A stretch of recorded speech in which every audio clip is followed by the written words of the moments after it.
एक शक्तिशाली डायन जिसका नाम काले है, वह काले जादू और बुरी ताकतों के लिए जानी जाती है। कहानी की शुरुआत काले द्वारा एक निषिद्ध अनुष्ठान से होती है। वह जंगल के भीतर एक गुप्त स्थान पर है, जहां चारों ओर प्राचीन वस्तुएं बिखरी पड़ी हैं। काले के हाथों में एक छोटी भयानक सी दिखने वाली गुड़िया है। वह उसे लेकर काले जादू के मंत्र बुदबुदा रही है। जो भी इस गुड़िया को हाथ लगाएगा, उसकी जिंदगी मौत से बदतर हो जाएगी। मैं हमेशा जिंदा रहूंगी इस गुड़िया के रूप में। काले अपनी आत्मा को गुड़िया में स्थानांतरित कर देती है, लेकिन अनुष्ठान के दौरान गांव के कुछ लोग उस जगह आ जाते हैं और काले को रोकने की कोशिश करते हैं। काले हंसते हुए अपने आखिरी शब्द कहती है और गुड़िया में समा जाती है। लोग डर के मारे गुड़िया को पास की झील में फेंक देते हैं। गांव में नई आई एक परिवार की छोटी बच्ची, जिसका नाम पायल है।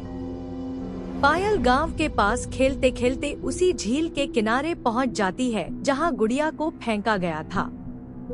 पायल को अचानक पानी में एक चमकती हुई चीज दिखाई देती है। वह गुड़िया को निकालती है और घर ले आती है। पायल माँ देखो, मुझे कितनी प्यारी गुड़िया मिली है। माँ कुछ देर के लिए गुड़िया को देखती है, फिर बिना ध्यान दिए काम में लग जाती है। लेकिन उस रात गुड़िया में काले की आत्मा जाग जाती है। गुड़िया धीरे धीरे हिलने लगती है और अपने भयानक रूप में बदल जाती है। रात के अंधेरे में घर के अंदर अजीब घटनाएं होने लगती हैं। कभी दरवाजे अपने आप खुल जाते हैं, कभी पायल की माँ को परछाइयाँ दिखती हैं। गुड़िया कभी कभी अपने आप हंसने लगती है, जिससे पूरा घर डरावने माहौल में डूब जाता है। पायल की माँ अब समझ जाती है कि ये कोई साधारण गुड़िया नहीं है। वह गांव के बड़े बुजुर्गों से सलाह लेती है।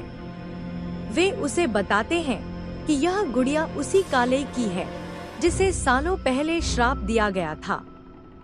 गांव के लोग और पायल की माँ मिलकर गुड़िया को उस झील में वापस ले जाते हैं। वहां पहुंचते ही गुड़िया जोर से चिल्लाती है और काले की भयानक आवाज में बोलने लगती है।